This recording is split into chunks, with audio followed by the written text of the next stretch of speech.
If you want to change the world, start off by making your bed.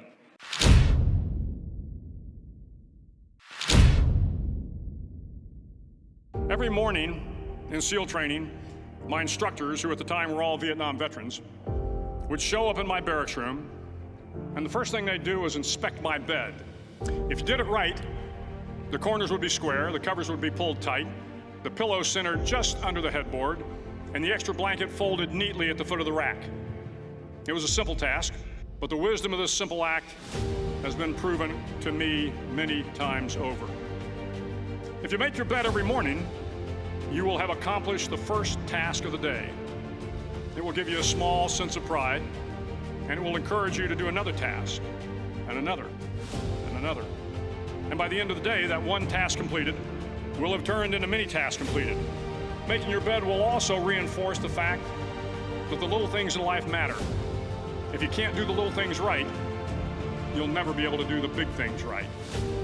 And if by chance you have a miserable day, you will come home to a bed that is made. And a made bed gives you encouragement that tomorrow will be better. So if you want to change the world, start off by making your bed. Over a few weeks of difficult training, my SEAL class, which started with 150 men, was down to just 42. There were now 6 boat crews of 7 men each. I was in the boat with the tall guys, but the best boat crew we had was made up of the little guys, the Munchkin crew, we call them. No one was over 5'5".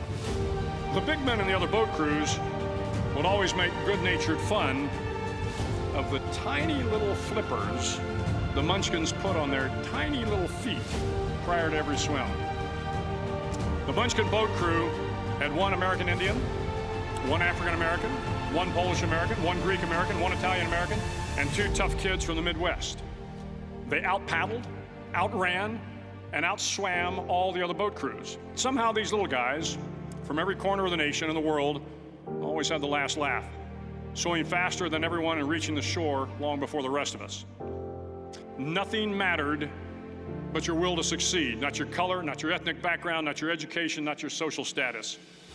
If you want to change the world, measure a person by the size of their heart, not by the size of their flippers.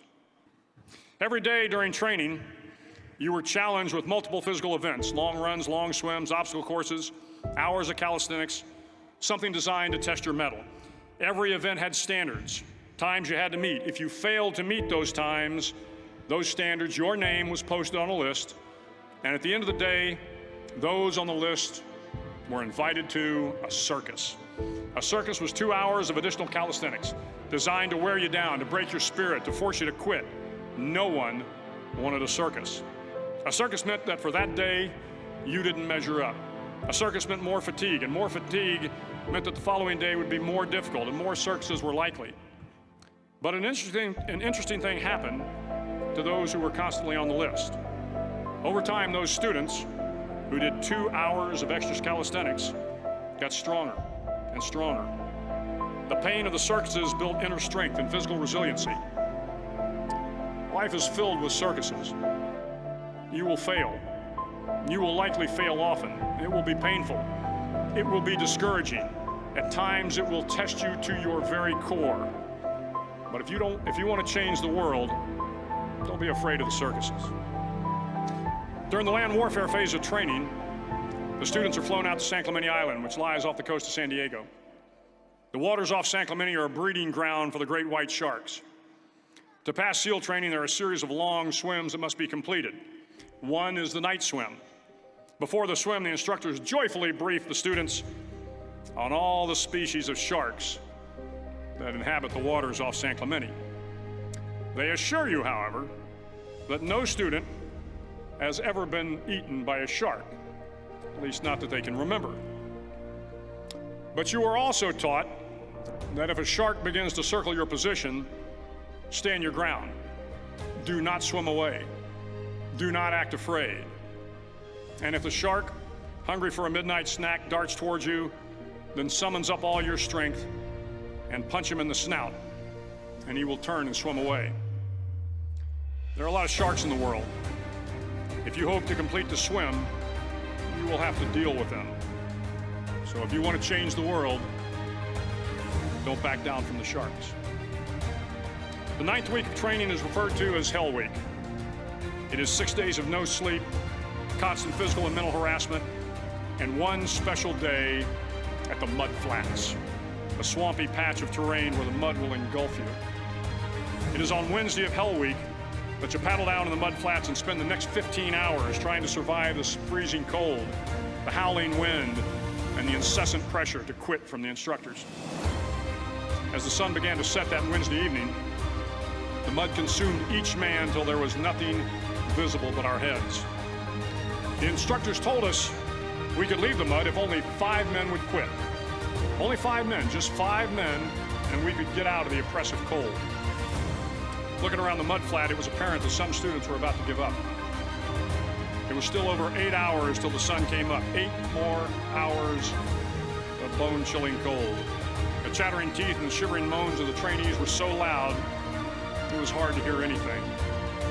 And then one voice began to echo through the night. One voice raised in song. The song was terribly out of tune, but sung with great enthusiasm. One voice became 2, and 2 became 3, and before long, everyone in the class was singing. The instructors threatened us with more time in the mud if we kept up the singing, but the singing persisted, and somehow the mud seemed a little warmer, and the wind a little tamer, and the dawn not so far away. If I have learned anything in my time traveling the world, it is the power of hope. The power of one person. One person can change the world by giving people hope. So if you want to change the world, start singing when you're up to your neck in mud. Finally, in SEAL training, there's a bell. A brass bell that hangs in the center of the compound for all the students to see. All you have to do to quit, is ring the bell. Ring the bell, and you no longer have to wake up at 5 o'clock. Ring the bell, and you no longer have to be in the freezing cold swims. Ring the bell, and you no longer have to do the runs, the obstacle course, the PT, and you no longer have to endure the hardships of training. All you have to do is ring the bell to get out. If you want to change the world, don't ever ring the bell. Start each day with a task completed. Find someone to help you through life. Respect everyone. Know that life is not fair and that you will fail often. But if you take some risks, step up when the times are the toughest, face down the bullies, lift up the downtrodden, and never, ever give up. If you do these things, the next generation and the generations that follow will live in a world far better than the one we have today. And what started here will indeed have changed the world for the better.